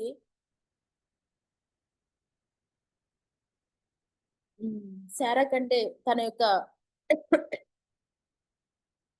ఇష్మాయేలు తల్లిని హాగర్‌ని చూసాడు గదా! మరి ఆ దాహం చూడలేక ఉన్నప్పుడు మరి దేవుడు నీటిని ఉబక చేశాడు కదా! చూస్తున్న దేవుడని ప్రత్యక్షమయ్యి, ఆ ఎడారి ప్రాంతంలో ఇసుకలో మరి నీళ్ళే లేక చచ్చిపోయే స్థితిలో ఉన్నప్పుడు దేవుడు నీరు ఉబికేలాగా చేశాడు. మరి అదే దేవుడు ఇక్కడ ఏలియాకి కూడా నీళ్లు ఉబికేలాగా చేయలేదు గదా! చూడండి, ఒకళ్ళ లైఫ్‌లో జరిగినట్లుగా ఇంకొక దగ్గర జరగాలని కోరుకోనక్కర్లేదు. ఒక్కొక్కళ్ళ ఒక యూనిక్ దేవుడు అద్భుతాలు జరిగిస్తాడు. ఒక్కొక్కళ్ళ జీవితంలో ఓ ప్రత్యేకమైన కోణంలో దేవుడు ఆశ్చర్య కార్యాలు జరిగిస్తాడు. ఇక్కడ చూడండి, ఏలియాకి దేవుడు ఏం చెప్తున్నాడంటే, అలాంటి నీరు వచ్చే ఏర్పాటు ఏది కూడా ఆయన ప్లాన్ చెప్పడం లేదు కానీ, ఏలియా మనస్సు కూడా ఎంత బావుందంటే ఏం చెప్తే, మరి హాగరుకి అలా చేశావు కదా! నాకు అలా చేయొచ్చు కదా! అని దాంతో మ్యాచ్ చేయట్లేదు గానీ, దేవుడు ఏం చెప్తే ఓకే, ఏదైనా చేయగలడు నా దేవుడు అనేటువంటి ఒక ఫెయిత్‌ని మరి ఏలియా కలిగి ఉన్నాడు కాబట్టి, మరి అక్కడి నుంచి ఆహ్, స సీదోను పట్టణ సంబంధం అయినటువంటి సారెపతే అనే ఊరికి పోయి అచ్చట ఉండుము. ఇక్కడ మనం చూస్తే సీదోను పట్టణ సంబంధమగు. ఇప్పుడు యెజెబెల్ ఇక్కడికొచ్చింది ఇజ్రాయెల్ దేశానికి మంచిదే కానీ, ఈ సీదోను పట్టణం ఏంటంటే బయలు యొక్క హెడ్ క్వార్టర్స్. అక్కడి నుంచి కొన్ని బొమ్మలు ఇక్కడ తెచ్చింది. అంటే బ్రాంచ్ సంఘాలనుకోండి. ఇప్పుడసలు మెయిన్ సంఘాల్లోకి పంపంటున్నాడు. ఆ హెడ్ క్వార్టర్‌ని డీల్ చేయమని చెప్తా ఉన్నాడు దేవుడు. అందుకే ఏలీయని అక్కడికి పంపిస్తున్నాడు. దేవుని అభిషేకించబడిన వాళ్ళు సమస్యలు కాదండి. వారు దేవుని కొరకైన పరిష్కారాలు. అది ఎంత భయంకరమైన సవాలైనా, అది ఎంత దెయ్యాల కోటైనా, ఎంత భయంకరమైన చీకటి అంధకార శక్తులతో నింపబడి ఉన్నా కానీ, దేవుని శక్తి ఈ వ్యక్తిలో ఉంది కాబట్టి, నాలో ఉన్నవాడు లోకములో ఉన్నవాని కంటే శక్తిమంతుడు అన్నట్లుగా దేవుడు ఏలీయాని అక్కడికి పంపించేశాడు. రీజన్ ఏంటంటే, ఆ హెడ్ క్వార్టర్స్‌కి సీదోను పట్టణానికి వెళ్ళడానికి ముందు దేవుడు కేరీతు అనుభవంలో ఉంచాడు. కేరీతు అనుభవం, మోకాళ్ళ అనుభవం, ఉపవాస అనుభవం, దేవుని సన్నిధిలో రాత్రింబవళ్ళు కష్టపడి ప్రార్థించే అనుభవం. చూడండి, వాగులు అనే కాన్సెప్ట్ మనం ఆలోచిస్తే రాత్రిపూట ఎంత పెద్దోళ్ళకైనా గాని అదొక చీకటి, అదొక భయంకరమైన సౌండు, అదొక లాంటి ఆహ్, ఆహ్, ఫీలింగ్ కదా! ఎంతటోళ్ళకైనా గుండె కదిలే అంత ఆ చీకటి, ఆ శబ్దాలుంటాయి. మరి ఏలియా రాత్రులు అక్కడ ఉన్నాడు. ఆల్‌మోస్ట్ 6 మంత్స్ అక్కడ స్పెండ్ చేశాడు అని చరిత్రకారులు చెప్తా ఉన్నారు. అంటే 6 నెలలు అక్కడ ఉన్నాడు రాత్రింబవళ్ళంటే, ఇంకా ఎన్నిటిని తను డీల్ చేసుంటాడు? ఆ భయాలను ఓవర్‌కమ్ చేశాడు. ఆ చీకటి లేకపోతే పౌలు గారంటారు తిమోతికి రాసిన పత్రికలో, నేను మృగముల మధ్య ఉండవలసి వచ్చింది అంటాడు. అంటే మనుషులు మృగాల్లాగా ప్రవర్తిస్తున్నారు. మార్కు సువార్త 1వ అధ్యాయంలో కూడా యేసయ్య ఉపవాస ప్రార్థన గురించి మాట్లాడుతున్నప్పుడు కూడా ఈ పదాలు వాడతారు. క్రూర మృగాల మధ్యకి వెళ్ళవలసి వచ్చింది. ఏంటి క్రూర మృగాలంటే స్వభావం. సో, ఆ బయలు హెడ్ క్వార్టర్స్‌ని డీల్ చేయడానికి ఆ యెజెబెల్ ఆరాధించే బయలు దేవత లేకపోతే ఆ అషారోతు దేవతలు ఏంటంటే క్రూరమైనటువంటి దేవతలవి. జాలి, దయ లేకుండా వారు మరి ఆ విధంగా బయలు ముందు లేకపోతే అషారోతు ఆ దేవత ముందు ప్రజలు వ్యభిచారం చేయడం, పలహారం పంచుకున్నది అందరూ సమానంగా ఉండేదంట. నగ్నంగా వారి వింత వికృత చేష్టలు ఉండేవి. పిల్లలను బలిచ్చేవాళ్ళు. అంత భయంకరమైన జాలి, దయ లేని సిట్యుయేషన్స్ అవన్నీ కూడా. ఇప్పుడు అక్కడికి వెళ్ళడానికి ఏలియా మనసుని, శరీరాన్ని, ఆత్మను కేరీతు అనుభవంలో దేవుడు సెట్ చేస్తా ఉన్నాడు. మనం కూడా నెక్స్ట్ లెవెల్ దేవా నన్ను విశ్వాసం నుంచి అధిక విశ్వాసంలోకి తీసుకెళ్ళండి. దేవా నేను ఈ నెక్స్ట్ లెవెల్ వెళ్ళాలనుకుంటున్నానంటే దేవుడు నెక్స్ట్ లెవెల్ సవాలులు మన ముందు పెడతాడు. మనం ఏమనుకుంటామంటే ఇంకా దేవా నీ కృపలో ఎదగాలి అనుకుంటాం. మన ప్రార్థన మంచిదే. ఆ ఎదగడానికి తర్ఫీదు. పోలీస్ ఆఫీసర్ అవ్వడానికి ఆ కఠోర ఎన్‌సిసి దీక్ష. లేకపోతే దానిలో సంబంధించిన ట్రైనింగ్‌లో ఉండేటువంటి ఆ కఠినమైన సిట్యుయేషన్స్. కొండలెక్కడం, దిగటం మరి చాలా ఆర్మీ ట్రైనింగ్‌లో ఆర్మీ ఆఫీసర్ అవ్వాలంటే ఈజీగా అవ్వదు. అదొక కఠోరమైన శిక్షలో ఎవ్వరైతే నెగ్గుతారో వారే ఆఫీసర్స్‌గా వెళ్తారు. దేవా నాకు ప్రమోషన్ కావాలి పని చేయను అంటే అవ్వదసలు. దేవుని రాజ్యంలో కూడా అంతే. ఏలియా ఆ దేశం అంతటిని ఇన్‌ఫ్లూయెన్స్ చేసి ప్రవక్తల్ని చంపడానికి సిద్ధపడినటువంటి ఆ బయలు దేవతల, అషార దేవతల యొక్క ఉనికినే లేకుండా చేయాలి అంటే అక్కడ ఏలియా ఒక కఠోరమైన శిక్షణలో ఉన్నాడు. దేవుని యొక్క తర్ఫీదులో ఉన్నాడు. అది కేరీతు అనుభవం. ఊరికే వాగులో ఉన్నాడు, నీళ్లు తాగాడు కాదు కాదు. ఎన్ని ఫేస్ చేసి ఉంటారు. ఒంటరితనాన్ని ఫేస్ చేసి ఉంటాడు. ఎవరు హెల్ప్‌లెస్ అక్కడ. మాట్లాడే వాళ్ళు లేరు, పలకరించే వాళ్ళు లేరు. చుట్టూ ఉన్న పరిస్థితులు కూడా ఎంత డేంజర్‌గా ఉన్నాయి. పాములు రావచ్చు, క్రూర మృగాలు రావచ్చు. వీటన్నిటి కొరకై తన ప్రాణమును దిట్టపరుచుకొని ప్రభువు మీద కాన్సంట్రేషన్‌తో ప్రార్థనే చేస్తా ఉన్నాడు. ఇప్పుడు అంత సిద్ధపడిన తరువాత నేను అనుకుంటా స్టీల్ బాడీ లాగా అయిపోయి ఉంటది ఆయన బాడీ. అంటే తన ఫీలింగ్ ఏది నన్ను ఏం కరవలేదు. కరిచిన విషం ఎక్కనంత అనాయింటింగ్‌లోకెళ్ళిపోయి ఉంటాడు. ఏది టచ్ చేయలేనంత ఈయన చూస్తే అగ్నితో మండిపోయి ఉంటాడేమో ఆ సింహాలకి లేకపోతే అక్కడ ఉన్నటువంటి ఆ వాగులో అటాక్ చేయడానికి వచ్చిన ఏ యానిమల్ కూడా ముట్టనంత ఆ స్పిరిట్‌లో అలాగా ట్రాన్స్‌ఫర్మేషన్‌లోకి వెళ్ళిపోయి ఉంటాడేమో. అందుకే దేవుడు నెక్స్ట్ లెవెల్ సీదోనుకి పంపించాడు. చూడండి నీతిమంతులు విశ్వాసం మూలంగా జీవిస్తారు. ఆ గ్రేట్ ఛాలెంజ్‌ని తీసుకోడానికి ఎళ్ళిపోయాడు. బ్లెస్సెడ్ ఏంటంటే, మనం అర్థం చేసుకోవాలి. ఇది చాలా ఈజీగా చదివేసి మనం చిన్నప్పటి నుంచి అర్థం చేసుకుంటాం. ఏలియా విధవరాల దగ్గరికెళ్ళాడు. ఆమె తినే రొట్టిచ్చేసాడు. ఆమె జీవితకాలం అంతా దైవజనుడికి రొట్టిచ్చినందుకు ఆమెను దీవించాడు. ఆమెకి ఆహారం మొత్తం సమృద్ధిగా సరిపోయింది. కరెక్టే కానీ 3 ఇయర్స్ ఉన్నాడంట ఆమె ఇంట్లో. ఆ సీదోను పట్టణంలో ఉన్న కల్చర్ ఏంటంటే, అది మొత్తం వ్యభిచారపు హబ్బు. 3 సంవత్సరాలు ఒక విడో ఇంట్లో ఉన్నాడు కానీ, ఏ మాత్రం కూడా ఆయన పాపం చేయలే. రీజన్ ఏంటంటే దేవుడు తర్ఫీదు చేశాడు. ప్రార్థనలో దైవిక శక్తిని తను పొందుకున్నాడు. నిగ్రహ శక్తిని పొందుకున్నాడు. ఆ ఇంట్లో ఒక ఆహ్, పురుషుడుగా లేడు కానీ దైవజనుడుగా ఉన్నాడు. దైవజనుడు వేల మంది పురుషులుంటారు. పురుషులలో అందుకే ఎంతో సుందరుడమ్మ అనే పాటని మనం చూస్తా ఉంటే ఆయన 10,000 మందిలో కూడా అవలీలగా గుర్తించొచ్చంట. Praise the lord. హల్లెలూయా! అంటే 10,000 మంది పురుషుల్లో కూడా అందరు పురుషుల్లాంటోడు కాదు. ఈయన ఒక పవిత్రమైన పురుషుడు. సో, ఇప్పుడు ఏలియా కూడా 10,000 మంది పురుషుల్లో సమానమైన పురుషుడు కాదు. అక్కడ ఒక దైవజనుడుగా దేవుని గ్లోరీని, అనాయింటింగ్‌ని మోసుకొని వెళ్తున్నటువంటి ఒక అభిషేకించబడిన చుట్టూ పాపం ప్రపంచం అంతా కూడా ఆయన చుట్టూ తాండవిస్తా ఉంటే, ఆ దేశమంతా కూడా, ఆ ప్రాంతమంతా కూడా మునిగిపోయి ఉంటే కూడా ఆ పాపంలో మరి ఏలియా ఏ మాత్రం కూడా వణకలేదు, బెణకలేదు, తప్పు అడుగులు తడబడలేదు. సో, అభిషేకం ప్రతి కాడిని విరగ్గొడతది. ఈ పరిశుద్ధాత్మ అభిషేకం అక్కడ ఉన్నటువంటి ఆ దేవతల యొక్క ఇన్‌ఫ్లూయెన్స్ లోనికి వెళ్ళకుండా కాపాడగలిగింది. మనము ప్రసంగిలో చూస్తే జార స్త్రీ గురించి మాట్లాడుతూ అంటాడు, యెహోవా శాపం నొందినవాడు దానిలోనికి వెళ్తాడు అంటాడు. అందుకనే మన కుటుంబాలలో మరి యెహోవా శాపము వారు పొందకుండా, మరి యెహోవా శాపంలో వారు ఉండకుండా విడుదల పొందాలి అంటే ఈ జెజబెల్ స్పిరిట్ ని బ్రేక్ చేసి దేవుని అభిషేకంతో ఎవ్రీడే రక్త ప్రోక్షణ కిందకి ఆ ప్రార్థన ఈ భయంకరమైన జెజబెల్ స్పిరిట్లు తాండవిస్తూ ప్రపంచంలో గందరగోళాన్ని, గలిబిలిని, కుటుంబాలు చూడండి చాలా సూసైడ్‌లకి రీజన్ ఇన్వెస్టిగేషన్ లో తెలుస్తుంది ఏంటంటే అక్రమ సంబంధాలు. పిల్లల్ని చంపడంలో రీజన్ ఇన్వెస్టిగేషన్ ఏంటంటే అక్రమ సంబంధాలు. దీన్ని ఏమంటారు అంటే ఈ ఆకర్షించే దయ్యాన్ని యెజబెల్ స్పిరిట్ అంటారు. సో మనం ఒక పరిష్కారం ప్రభువా ఎందుకు ఇలా జరుగుతుంది అని ప్రార్థన చేస్తా ఉన్నప్పుడు ప్రభు నా హృదయంలో ఇచ్చిన ప్రేరణ దీని కొరకైనా స్టడీ చేయాలి. దీని కొరకైన అవేర్‌నెస్ ని దేవుని సంఘములో మనం కలిగి ఉండాలి. ఆ స్పిరిట్ ని బ్రేక్ చేయాలి. దేవుని ప్రజలుగా ప్రపంచంలో గందరగోళం అవుతా ఉంటే, మన వంతుగా మనం ఏం చేయాలనేటువంటి ఒక ఆకలి స్టార్ట్ అయినప్పుడు దేవుడు ఖచ్చితంగా మనకి పరిష్కారాలిస్తాడు. కాబట్టి ఇటువంటివి దేవుని దాసుల జీవితాల్లో, సంఘాలలో, క్రైస్తవ కుటుంబాలలో అట్‌లీస్ట్ క్రైస్తవ కుటుంబాల్లోనైనా, సంఘానికొచ్చే కుటుంబాల్లోనైనా ఇటువంటివి జరగకుండా ఉండునట్లుగా దేవుని సన్నిధిలో ప్రార్థించవలసిన బాధ్యత మన మీద ఉంది అనే విషయాన్ని మనం అర్థం చేసుకోవచ్చు. తర్వాత మనం చూస్తే ఈ యొక్క 18వ అధ్యాయంలో మొత్తం కూడా మనం చూస్తే నెక్స్ట్ థర్డ్ ఎక్స్‌పీరియన్స్ ఏంటి? మొట్టమొదటిది కేరీతు, రెండవది సీదోను అనుభవము. అంటే హోలీ హోలీ లైఫ్ లీడ్ చేయడం. సీదోను అనుభవం అంటే ఏంటంటే ఒక పరిశుద్ధమైన జీవితం. విశ్వాస జీవితం ప్లస్ పరిశుద్ధమైన జీవితం సూపర్ న్యాచురల్ విక్టరీ. అంతే.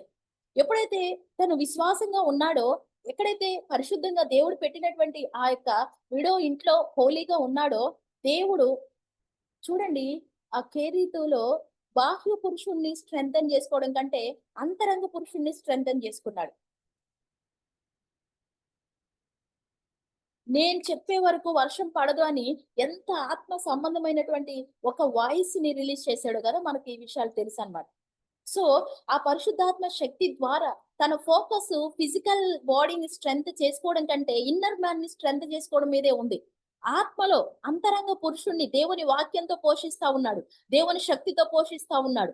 కాబట్టి ఈ అంత్య దినాల్లో మనము కూడా మన అంతరంగ పురుషుడు బలం పొందుకునేటట్లుగా, మనము ఏజ్‌ని బట్టి లేవలేని స్థితిలో ఆ మూవ్‌మెంట్ తక్కువగా ఉన్నా కానీ, మన ఆత్మలో పరితపిస్తూ ప్రభా ఇలాగుంది పరిస్థితులన్నీ కూడా. మరి ఈ జనరేషన్‌లో చిన్న బిడ్డల దగ్గర నుంచి పెద్దలు, వృద్ధుల వరకు విచిత్రమైన కల్చర్ ఒకటొచ్చింది. ఏంటంటే ఆహ్, ఓల్డ్ ఏజ్ హోములకెళ్తున్నారు. 60 ప్లస్‌లో మ్యారేజ్‌లు చేసుకుంటున్నారు. ఉందా ఇలాంటి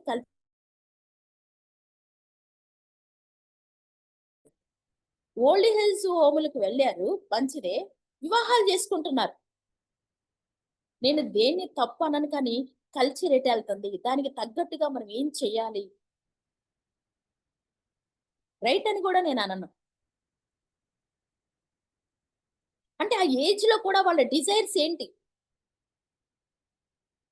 రాబోతున్న తరాలకి మంచి ఏమంటారు అన్యులైనా కానీ ఒక మంచి సాంస్కృతిక లేకపోతే సాంప్రదాయాలని ఒకప్పుడు బోధించేవాళ్ళు పెద్దలుగా ఇంట్లో ఉండి నెక్స్ట్ జనరేషన్ వాళ్ళకి మోరల్ ఎథిక్స్ ని మోరల్ వాల్యూస్ ని నేర్పిస్తూ ఉండేవాళ్ళు. అమ్మ అట్లా కాదు. పిల్లలు గొడవ చేస్తా ఉంటే తల్లిదండ్రులకి మీరు కొంచెం మిమ్మల్ని కూడా ఇలాగే పెంచాము కొంచెం ఓర్చుకోండి అని చెప్పడం. పిల్లలకి తల్లిదండ్రులు వెళ్ళిపోయాక అమ్మా నాన్నని గౌరవించాలి నాన్న ఇలాగా ఒక సమాధాన పరిస్థితిని క్రియేట్ చేయడం కాకుండా మంచి మధ్యవర్తిత్వాన్ని క్రియేట్ చేసుకోవడం కాకుండా స్వేచ్ఛ కావాలి. పిల్లలు ఉంటున్నారు కానీ ఓల్డ్ ఏజ్ హోమ్‌లకి వెళ్ళిపోతున్నారు. స్వేచ్ఛ కావాలి. స్వేచ్ఛగాని వెళ్ళిపోయి అక్కడ ఒంటరిగా వద్దు అని జంటలుగా మారిపోతున్నారు. ఎంత డేంజరస్ కల్చర్‌లోకి వెళ్ళిపోతా ఉందో చూడండి.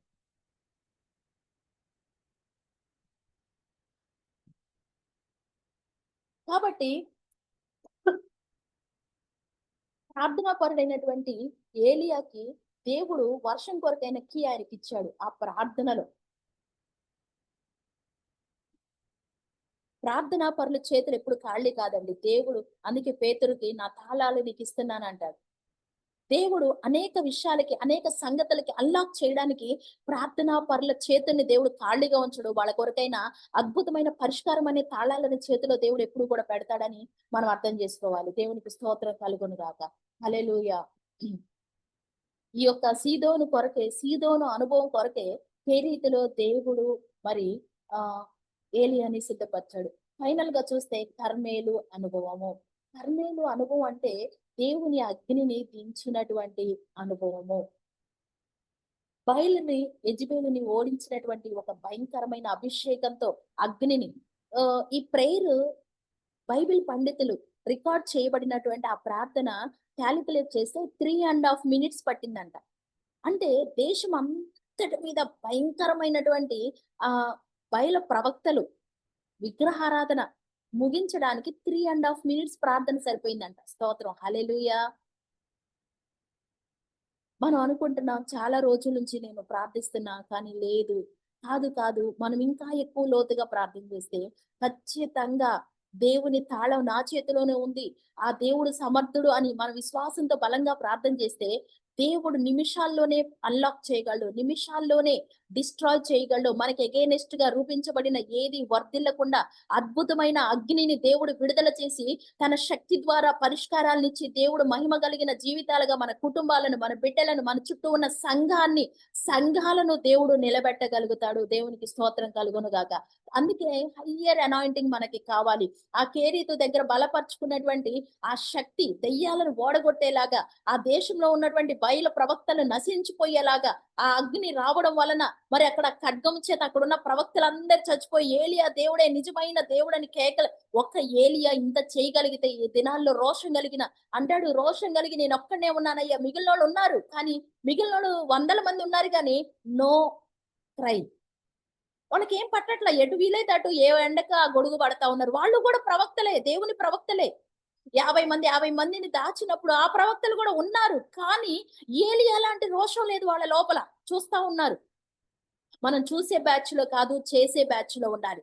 అద్భుతాలను చేసే బ్యాచ్ లోకి రావాలని దేవుడు మనల్ని కోరుకుంటా ఉన్నాడు. చూసే వాళ్ళగా కాదు. మనకున్నటువంటి ఏజ్ లిమిట్ ని బట్టి మనం ఒకవేళ పరుగెత్తి ఏం చేయలేకపోయినా ఒక మూల్గు మన లోపల రన్ అవ్వాలి. దేవా నేనున్నాను, దేవా నన్ను వాడుకోండి, అయ్యా ఇదిగో నీ సన్నిధిలో నేను పడుకోనో కూర్చోనో ఒక ఆక్రందన నేను చేస్తా ఉన్నాను దేవా.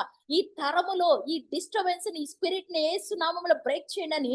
మన మూల్గులలో నిట్టూర్పుల నుంచి వచ్చినటువంటి ఆ మూల్కి కూడా దేవుడు వాల్యూ ఇస్తాడని మనం అర్థం చేసుకోవాలి. తర్వాత ఈ యొక్క కర్మేలు అనుభవంలో కూడా మనం చూస్తే వాళ్ళందరూ కూడా నిజం చెప్పాలంటే ఆహాబు ఫేస్ చేయలేకపోయాడండి. నిజం, ఆయన పరిగెత్తాడు అనుకోవాలి. ఆహాబు ఏలియాని ఫేస్ చేయలేకపోయాడు. ఆ కర్మేలు అనుభవంలో బయలు ప్రవక్తల యొక్క హెడ్ క్వార్టర్స్ కూలిపోయేలాగా ఏలియా దేవుడే నిజమైన దేవుడని పారిపోయారంటే అర్థం ఏంటంటే బయలు దేవుడు కాదని ఒప్పుకున్నారు వాళ్ళు. సో కర్మేలు ఎక్స్పీరియన్స్ ఏంటంటే అది విజయం కొరకైనటువంటి సమయము, టైం ఫర్ విక్టరీ. ఏలియా ప్రార్థన చేశాడు, ఆకాశం నుంచి అగ్ని దిగింది. మన రహస్యంగా చేసే ప్రార్థన బహిరంగాల విజయాలను ఇస్తుంది, బహిరంగ విజయాలను ఇస్తుంది.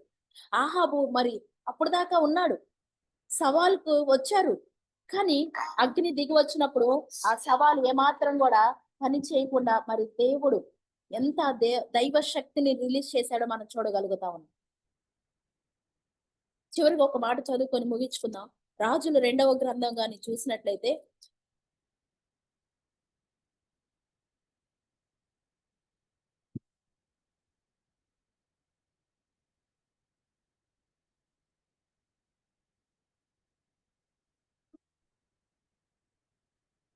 రాజుల 2వ గ్రంథంలో యెజెబెలు కుటుంబీకుల్ని ఎవ్వరిని ఉండకుండా నశింప చేయడానికి దేవుడు చూడండి ఆకాశం నుంచి అగ్ని కురిసి ప్రవక్తలందరినీ మరి చంపారు అని యెజెబెలుకి తెలిసినప్పుడు యెజెబెలు ఒక సవాలు విసురుది కదా, రేపటి కల్లా నువ్వు కూడా అలా అయిపోతావు అన్నప్పుడు ఏలియా మరణాపేక్ష కలిగి ఆ ప్రార్థన చేస్తాడు. అప్పుడు దేవుడు చెప్తాడు, ఏంజెల్ని పంపించి ఆహారం ఇచ్చి బలం వచ్చిన తర్వాత నీకు పని ఉంది అని చెప్తాడు. ఆ చేసిన పని ఏంటంటే దేవుడు చనిపోవాలన్న ఏలియాను బ్రతికించి చేసిన కార్యం ఏంటంటే ఒకటి యెహోషువని అభిషేకించడం, రెండోది యెహూని అభిషేకించడం రాజుగా.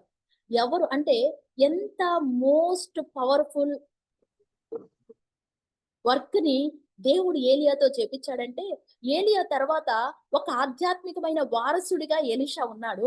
తర్వాత ఏలియా యెహూని రాజుగా అభిషేకించి పట్టాభిషేకం చేసిన తరువాత ఎవరు ఈ యెహూ అంటే, యెహూకి దేవుడిచ్చినటువంటి ప్యాషన్ ఏంటంటే, ఆ యొక్క యెజెబెలు కుటుంబీకులను ఒక్కళ్ళను కూడా ఉంచకుండా అంతం చేయాలనేటువంటిది ఆయన ప్రధానమైన బాధ్యతగా దేవుడు ప్రవక్త ద్వారా పెట్టి, నేను నిన్ను నా అంబుల పొదిగా నా ఆయుధంగా వాడుకోబోతున్నానని దేవుడు యెషయా గ్రంథంలోనే ప్రవచనాన్ని ఇచ్చి, మరి యెహూ ద్వారా యెజెబెలు కుటుంబం అంతటిని కూడా దేవుడు తీసివేసినట్టుగా మనం చూస్తాం. చూడండి 9వ అధ్యాయము రాజుల 2వ గ్రంథము 30వ వచనంలో చూసినట్లయితే, యెహూ ఇజ్రాయేలు ఊరికి వచ్చిన సంగతి యెజెబెలునకు వినబడెను గనుక ఆమె తన ముఖమునకు రంగు పూసుకొని శిరోభూషణములను ధరించుకొని కిటికీ నుండి కనిపెట్టి చూచుచుండగా యెహూ గుమ్మము ద్వారా ప్రవేశించెను. ఆమె అతన్ని చూచి, నీ యజమాన్ని చంపినవాడా, ఇమ్రీ వంటి వాడా, నీవు సమాధానంగా వచ్చుచున్నావా అని అడుగగా, అతడు తల ఎత్తి కిటికీ తట్టు చూచి నా పక్షమునున్న వారెవరని అడుగగా, ఇద్దరు ముగ్గురు పరిచారకులు పైనుండి తొంగి చూచిరి. దీనిని క్రింద పడత్రోయుడని అతడు చెప్పగా, వారు దాన్ని క్రింద పడద్రోసినందున దాని రక్తములో కొంత గోడ మీదను గుర్రముల మీదను చిందెను. మరియు గుర్రముల చేత అతడు దాన్ని త్రొక్కించెను. ఇక్కడ మనం చూస్తే యెజెబెలుని చంపడానికి దేవుడు సెలెక్ట్ చేసుకున్న వెపన్ ఎవరంటే యెహూ. మనము 9వ అధ్యాయం చివరి వచనం చూస్తే, యెజెబెలు యొక్క కళేబరము ఇజ్రాయెల్ భూభాగమందున్న పెంటల వలె నుండును అని తన సేవకుడును తిష్బీయుడునగు ఏలియా ద్వారా యెహోవా సెలవిచ్చిన చొప్పున ఇది జరిగెను. ఏలియా ముందే చెప్పాడు ఎలా ఉండబోతుందో తన ఎండింగ్. అంటే 9వ అధ్యాయము లేకపోతే 10వ అధ్యాయములో కూడా మనం చూస్తే యెహూ 10వ అధ్యాయము 11వ వచనము ఆహాబు కుటుంబకులను గూర్చి 9వ వచనం. యెహోవా సెలవిచ్చిన మాటలో ఒకటి నెరవేరకపోదు. తన సేవకుడైన ఏలియా ద్వారా తాను సెలవిచ్చిన మాట యెహోవా నెరవేర్చునని చెప్పెను. ఈ ప్రకారము యెహూ ఇజ్రాయెల్లో ఆహాబు కుటుంబీకులందరినీ, అతని సంబంధులకు గొప్పవారినందరినీ, అతని బంధువులందరినీ, అతడు నియమించిన యాజకులను హతము చేసెను. అతనికి ఒకనినైనను ఉండనివ్వలేదు. హల్లెలూయా! హల్లెలూయా! దేవుడు ఈ తరములో మనల్ని యెహూలుగా ఉండాలనుకున్నాడు. అంటే ఆ యెజెబెలు స్పిరిట్ ఆనవాళ్ళు గాని, అంటే వాళ్ళ బంధువులను కానీ, ఆయన పెట్టినటువంటి ప్రవక్తలను గాని ఎవ్వరిని వదిలిపెట్టలేదంట. మొత్తాన్ని నాశనం చేసినట్లుగా మనం చూస్తాం. 10వ వచనం. యెహోవాను గూర్చి నాకు కలిగిన ఆసక్తి చూచుటకై నాతో కూడా రమ్మనగా యెహూ రథము మీద వారు అతన్ని కూర్చుండబెట్టిరి. సో, ఈ అధ్యాయం అంతా కూడా మనం చూస్తే యెహూ ద్వారా దేవుడు మరి ఆ యొక్క యెజెబెలు సంతానాన్ని ఆహాబు సంబంధికులందరినీ కూడా ఆ ప్రవక్తల్ని బంధువులందరినీ కూడా అంతము చేసినట్టుగా మనం చూస్తాము. దేవుడు పంపినటువంటి దేవుని యొక్క వెపన్ యెహూ. సో, మన జీవితాల్లో కూడా మనం ప్రార్థిస్తూ ఉన్నప్పుడు మనమే ఆ యెహూలుగా మారాలని, మనమే దేవుని కొరకు రోషం కలిగిన ఏలియాలుగా అందరూ ఉంటే, మరి నేనొక్కడినే రోషంగా ఉన్నాను అని నిలబడినటువంటి సంఘంలో అందరూ కాంప్రమైజ్ అవుతూ ఉంటే, మరి అనవసరమైన కల్చర్, లోక సంబంధమైనటువంటి కల్చర్ సంఘంలోనికి వస్తా ఉంటే, మనం ఏం ఫైట్ చేయక్కర్లేదు గానీ, మన మోకాళ్ళతో ప్రార్థన చేసినప్పుడు దేవుడు ఉజ్జీవాన్ని తీసుకొనొస్తాడు. పునరుద్ధరణ తీసుకొనొస్తాడు. అద్భుతమైన మార్పులను దేవుడు మన ద్వారా సంఘాలలోనికి, సమాజంలోనికి, కుటుంబాల్లోనికి తీసుకొని రావాలని ఇష్టపడతా ఉన్నాడు. ఆ జెజబెల్ స్పిరిట్ ఏ మాత్రం కూడా క్రైస్తవ కుటుంబాలని, తన యాజకుల్ని, సేవకుల్ని, తన బిడ్డలను ఇన్‌ఫ్లుయెన్స్ చేయకుండా గొప్ప అభిషేకాన్ని రిలీజ్ చేసేటట్లుగా దేవుడి తరములో మనందరినీ లేపునుగాక. ఆయన అంటున్నాడు, నీ కష్టం నాకు తెలుసు, నీ ప్రయాస తెలుసు, నీ సహనం కూడా నాకు తెలుసు. నువ్వు దేవుని కోసం ఎంత కష్టపడ్డావో నాకు తెలుసు, ఏమేం చేసావో తెలుసు, ఎంత చేసావో తెలుసు. కానీ యెజెబెలు ఉందని తెలిసి కూడా చూస్తూ ఊరుకొని యాక్సెప్ట్ చేస్తా ఉన్నావు. యాజకుల్ని కూడా అది నా దాసుల్ని కూడా ఇన్‌ఫ్లుయెన్స్ చేస్తా ఉంది అంటున్నాడు. కాబట్టి ప్రభా, మా జీవితాల్లోనికి ఈ స్పిరిట్ యొక్క ఇన్‌ఫ్లుయెన్స్ ఉండడానికి వీల్లేదు. ఆ డిసీవింగ్ నేచర్, ఆ స్టబాండ్ నేచర్, ఆ యొక్క వ్యభిచారపు ఆత్మ ఏవి కూడా పని చేయడానికి వీల్లేదు ప్రభు అని ఒక నిమిషం మనం అందరం కూడా ఒక చిన్న ప్రార్థన చేసుకుందాం.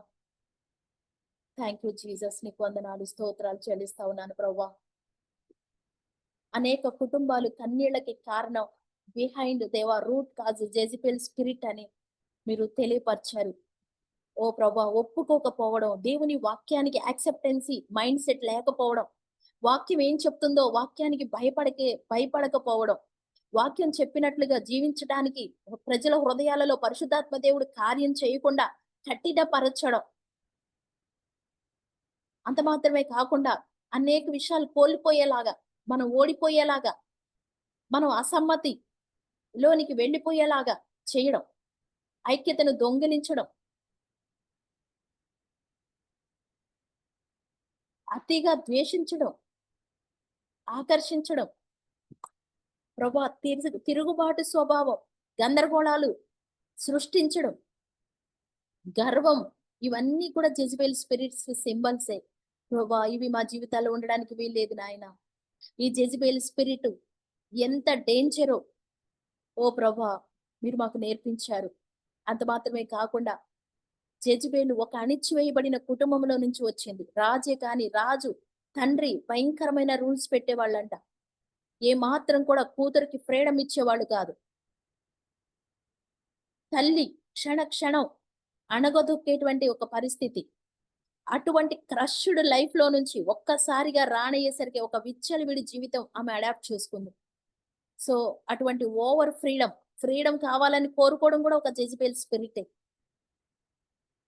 ఈ విపరీత పరిణామాలకి దారి తీసే ప్రతి స్వభావం ప్రభువా యేసు నామములో మా జీవితాల్లో కొట్టివేయబడును గాక. దేవుని వాక్యం అనే సుత్తి ద్వారా ఓ ప్రభా మా హృదయాలలో నాయన ఇదిగో తండ్రి ఆ వాక్యం అనే ఖడ్గమును మేము పట్టుకొని సాతాను తలను చెతకొట్టడానికి ప్రభా శక్తి దయచేయండి. వాక్యం వింటున్నప్పుడు నామినల్ స్పిరిట్ మా మీద పని చేయడానికి వీల్లేదు ప్రభా. ఆ వాక్యం యాక్సెప్ట్ చేసేటువంటి అభిషేకం నాయన, వాక్యంలో నుంచి ఆ మృదుమైన స్వభావం నాయన, godly nature, divine mind set, ఆ దైవికమైనటువంటి తండ్రి ఆ లోబడు పైనుంచి వచ్చు ఆత్మ త్వరగా లోబడుతుందని చెప్పినట్లుగా ఓ నాయన అటువంటి అభిషేకం తండ్రి సంఘాల్లోనికి నేను మాట్లాడుతా ఉన్నా. వాక్యం విడుదలవుతున్నప్పుడు ప్రజల హృదయాల్లో దేవుని కార్యము జరగాలి. ఆ పాత స్వభావాలు విడిచిపెట్టుకోవాలి ప్రభా. పాము కోసము విడిచినట్లుగా నూతనమైనటువంటి ఒక దినాల్లో దేవా మరి మిషనరీస్ వాక్యం చెప్తా ఉన్నప్పుడు, సేవకులు వాక్యం చెప్తా ఉన్నప్పుడు సంఘాల్లో పశ్చాత్తాపం, దొంగలు మారటం, హంతకులు మారటం, వ్యభిచారులు మారటం మేము చూసామయ్యా. ఈ దినాల్లో సంఘాలలో ఉద్యమం కొరకే నేను అడుగుతున్నాను ప్రభా. ప్రజలు పశ్చాత్తాప ఆత్మతో నింపబడాలి ప్రభా. ప్రజలు దేవుని కొరకై భయముతో ప్రభా వణుకుతో నిన్ను వెంబడించాలి నాయన. మా మట్టుకు మేము ఆ విధంగా జీవించే కృపను శక్తిని మాకు దయచేయమని ప్రార్థిస్తున్నానయ్యా. అంత్య దినాలు అపాయకరమైన దినములలో ప్రభా అయ్యా విచ్చలి విడితనం తగ్గిపోవాలని ప్రార్థిస్తున్నాను ప్రభా. వ్యభిచార ఆత్మ తొలగిపోవాలని ప్రార్థిస్తున్నానయ్యా. ఎదురాడే స్వభావాలు నాయన మాకు మేమే గొప్ప అనేటువంటి ఆ హెడ్ వైట్ నాయన యేసు నామములో వీటన్నిటి వెనుక ఉన్నటువంటి ఆ జెజబెల్ స్పిరిట్ ని I cancel in the name of Jesus. పసిబిడ్డ దగ్గర నుంచి వృద్ధుల వరకు ఇన్ఫ్లుయెన్స్ చేస్తున్నటువంటి అయ్యా పాపాలకు తల్లిగా ఉన్నటువంటి జెజబెల్ స్పిరిట్ ని క్యాన్సిల్ చేస్తా ఉన్నాను ప్రభా. ఇది ఏర్లతో సహా మా జీవితాల్లో నుంచి పెరిగి వేయబడును గాక, అది తొలగిపోవును గాక అని నేను మాట్లాడుతున్నాను. ఇక్కడున్న మా అందరి కుటుంబాల మీద ఇన్ఫ్లుయెన్స్ చేస్తున్నటువంటి ఎవ్రీ డిమానిక్ స్పిరిట్ ని క్యాన్సిల్ చేస్తా ఉన్నాను ప్రభా. ప్రతి చేతబడి మాంత్రిక శక్తులు నాయన నెమ్మది లేకుండా కన్నీళ్లు తీసుకొని వచ్చేలాగా చేస్తున్న ప్రతి విధమైన స్పిరిట్స్ ని యేసు నామములో క్యాన్సిల్ చేస్తా ఉన్నాను. విభేదాలు పుట్టించే ఆత్మ యేసు నామములో తొలగిపోవును గాక ప్రభా. మంచి ఆరోగ్యాలు దయచేయండి, ఆయుష్ను దయచేయండి, వృక్ష ఆయుష్ అంత ఆయుష్ ఉండును గాక అని ప్రార్థిస్తున్నానయ్యా. నిర్గమాకాండంలో చెప్పినట్లుగా నాయన నీ ఆహారమును నీ పానీయమును నేను దీవిస్తానని చెప్పినట్లుగా ఏది తిన్నా ఏది తాగినా ఎటువంటి డిస్టర్బెన్స్ హెల్త్ ఉండకుండా ప్రభా ఆరోగ్యవంతులుగా చేయండి. ప్రతి ఆర్గాన్ని దేవునిలో భద్రపరచమని ప్రార్థిస్తున్నానయ్యా. సిక్కుగా ఉన్నటువంటి మా ప్రియుల కొరకే దేవుని శక్తిని రిలీజ్ చేయమని అడుగుతున్నానయ్యా. నీతిమంతులైన నీ బిడ్డలు దీర్ఘాయుషుతో ఉంటే, విజ్ఞాపనకర్తలుగా ఉంటే మా దేశానికి క్షేమమయ్యా, ప్రాకారాలుగా వీరిని ఉంచమని అడుగుతున్నానయ్యా. ఓ ప్రభా దేశమును పాడవకుండా కాచే ప్రాకారాలుగా ఈ తల్లులను దీవించమని ప్రార్థిస్తున్నానయ్యా. యేసు నామములో సుఖ జీవముతో గడుపు సంవత్సరములు యేసయ్య మీరు అనుగ్రహించండి ప్రభా. అయ్యా ఇదిగో తండ్రి స్తోత్రాలు వందనాలు చెల్లిస్తున్నానయ్యా. పరిశుద్ధులు పాడైపోతే దేవా ఎవరు ఆ పట్టణానికి క్షేమం కలుగు చేయరు కాబట్టి ఓ దేవా నీ నామాన్ని ధరించుకొని హృదయ భారం ఎరిగి పని చేస్తూ అయ్యా మూలుగుతున్నటువంటి తల్లులకు ఆయుష్ దినములు పొడిగించండి అని అడుగుచున్నాను తండ్రి. నీ కృపలో భద్రపరచమని ప్రార్థిస్తున్నానయ్యా. క్రీస్తు యొక్క సురక్షితమైన రేఖల కింద మీరు భద్రపరచబడుదురుగా అని ప్రార్థిస్తున్నానయ్యా. ఈ విజ్ఞాపనలు అన్లాక్ చేసే కీస్ గా మారిపోవనుగా అని ప్రార్థిస్తున్నానయ్యా. ఏలియా వర్షము కొరకు ప్రార్థించినప్పుడు అయ్యా వర్షము మరలా ఎలాగ పడిందో ఆహాబు భయపడిపోయాడు, రథము తీసుకొని పరిగెత్తాడు కదా.